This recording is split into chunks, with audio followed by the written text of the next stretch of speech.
वास्तव न्यूज में स्वागत है आपका। मैं हूं सरदार।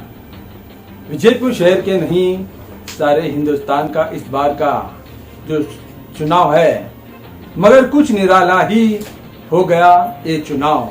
मगर इतने गारंटी, इतने प्रचार के बाद, इतने ऑफरों के बाद भी बीजेपी की सरकार होती है तो बड़ा सोच समझ की बात होती है।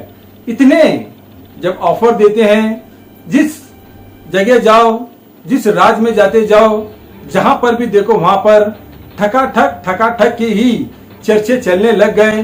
अब इतने ठकाठक नोटों की यहाँ पर कहने के बावजूद भी कांग्रेस की हार हो गई। अब उसी तरह विजयपुर शहर के रमेश जिगजिंगी पर तो पूरा ही भरोसा उड़ गया था ताकि इस बार रमेश जिगजिंगी की हार हो जाएगी।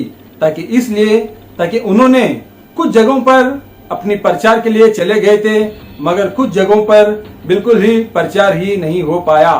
मगर इनकी प्रचार जिनसे हो गई, उनका नाम है विजयपुर शहर के एमएलए बसंतगौड़ा पाटिल एथनार। उन्होंने तो इनकी खूब प्रचार की, जहां पर जैसे प्रचार की जैसे इन्होंने ही एमपी को इलेक्शन को ठहर दिए। उसी से भी बढ़कर इन्होंने बसंतगौड़ा पाटिल एथनार रमेश जिगजिंगी को जिताने के लिए अपनी पूरी ताकत की भाषण में लोगों की दिल जीत कर रमेश जिगजिंगी को जिताने में कामयाब हो गए। अब दूसरी बात यह है ताकि राजू आलगुर के लिए तो प्रचार खूब हो गई थी, मगर कुछ जगहों पर कुछ गलियां हैं, मगर उस जगहों पर बिल्कुल ही राजू आलगुर की ना वहां पर मुलाकात हो गई, ना पर वहां जाकर इन्होंने वोट पूछी, ना पर उस गलियों में जाकर इन्होंने अपनी पहचान बताई। ताकि इस पर ही बहुत सारे लोगों की जेएम रोड हो या फिर कुछ गलियों में विजयपुर शहर के, मगर वहां पर ऐसे ही बातें होने लग गए जहां पर इन्होंने नहीं कहे, मगर वहां पर वोटिंग कैसे करेंगे। ऐसे भी नाराजगी की चाय पर यहाँ वहां होटलों में बातें होने लग गई।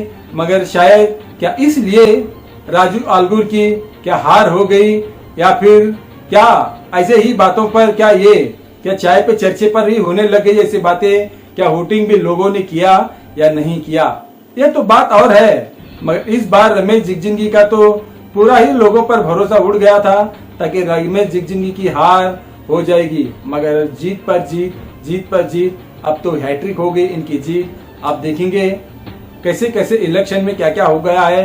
मगर इतने ऑफरों के बावजूद भी अब कांग्रेस का हार होता तो जनता कितनी सोच समझ पर चल रही है। मगर यही एक इलेक्शन सबूत हो गया है। देखेंगे एक रिपोर्ट में।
ನೀವು ಫ್ರೀ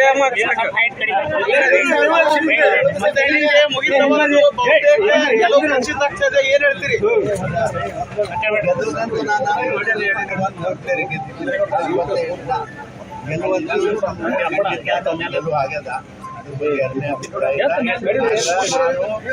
ನನ್ನ ಮತದಾರರಿಗೆ, ಈ ಭಾಗದ ಜನರಿಗೆ, ಆಮೇಲೆ ಅಧಿಕಾರಿಗಳು ಬಹಳ ಚೆನ್ನಾಗಿ ಚುನಾವಣೆಯನ್ನು ನಡೆಸಿಕೊಂಡು ಅವರಿಗೆ ಎಲ್ಲರಿಗೆ ಈ ಸಂದರ್ಭದಲ್ಲಿ ನಾನು ಅಭಿನಂದನೆ ಹೇಳ್ತಕ್ಕಂಥ ಕೆಲಸ ಮಾಡ್ತೇನೆ. ಅದೆಲ್ಲಕ್ಕಿಂತಲೂ ಹೆಚ್ಚು ನನ್ನ ಪಕ್ಷದ ಕಾರ್ಯಕರ್ತರು ಅವರು ನನ್ನ ಸಲುವಾಗಿ ಚಪ್ಪಲಿ ಹರ್ಕೊಂಡು ಅಡ್ಡಿ ಹಾಕೊಂಡು ನಾವು ಗೆಲ್ಚಾರ ಅವ್ರು ಎಷ್ಟು ಸೇವೆ ಮಾಡೋದು ಕಡಿಮೆ ಅಂತ. ಗ್ಯಾರಂಟಿ ಯೋಜನೆಗಳು ನಮ್ಗೆ ಕೈ ಹಿಡಿತಾವ ಅಂತೇಳಿ ಕಾಂಗ್ರೆಸ್ ಅವರು ಭಾವಿಸಿದ್ರು. ಗ್ಯಾರಂಟಿ ಸ್ವಲ್ಪ ಮಟ್ಟಿಗೆ ಕೆಲಸ ಮಾಡ್ಯಾರ, ಕೈ ಹಿಡಿದದ ಅವ್ರಿಗಿಲ್ಲ. ಅವ್ರು ಭಾಳ ಆದ್ರೆ 4 ಬೇಡ 5 ಬರ್ತದೆ, ಕೈ ಹಿಡಿದ ಸ್ವಲ್ಪ ಮಟ್ಟಿಗೆ ಕೈ ಹಿಡಿದ. ಕಳೆದ ಬಡಕ್ಕಿಂತ ಲೀಡ್ ಯಾಕೆ ಕಡಿಮೆ ಆಗ್ತಾ ಇದೆ? ವಿಷಯ ಹೇಳಿದಿಲ್ಲ, ಅದ್ರ ಪರಿಣಾಮ, ಗ್ಯಾರಂಟಿ ಪರಿಣಾಮ.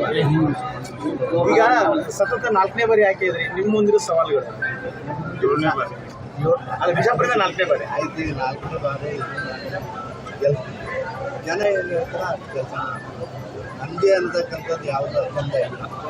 ಜನ ಇದು ಕ್ಷೇತ್ರದ ಜನ ಏನು ಹೇಳ್ತಾರೆ ಕೇಂದ್ರ ಸರ್ಕಾರಕ್ಕೆ ಹಿರಿಯ ಏನು ಸಂಸದರಿಗೆ ಆಯ್ಕೆ ಆಗ್ತಾ ಇದ್ರಿ, ಸಚಿವ ಸ್ಥಾನದ ನಿರೀಕ್ಷೆ? ಸಚಿವ ಸ್ಥಾನದ ಪರೀಕ್ಷೆ ನಾ ಯಾವತ್ತೂ ಮಾಡಲ್ಲ. ಗೊತ್ತೇ ಅದಲ್ಲ, ನಾವೇನು ಮಂತ್ರಿ ಆಗಬೇಕು ಅದಕ್ಕೆ ಆಗಬೇಕು ಅಂತ ಜನರ ಸೇವೆ ಮಾಡೋದು ನಾವು ವಿಚಾರ ಮಾಡ್ಕೊಂಡು ಅವ್ರು ಇಡೀ ದೇಶದ ಫಲಿತಾಂಶ ಕುರಿತೇನೆ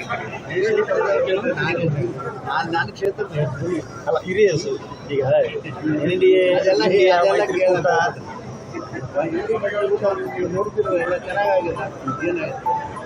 ಚೆನ್ನಾಗಾಗಿದೆ. ಇಷ್ಟೇ ನಾವು ಏನು ಅಪೇಕ್ಷೆ ಇಡ್ತಿದ್ದೆವೋ ಅಷ್ಟು ಬಹುಮತ ಆಗಿಲ್ಲ. ಜನ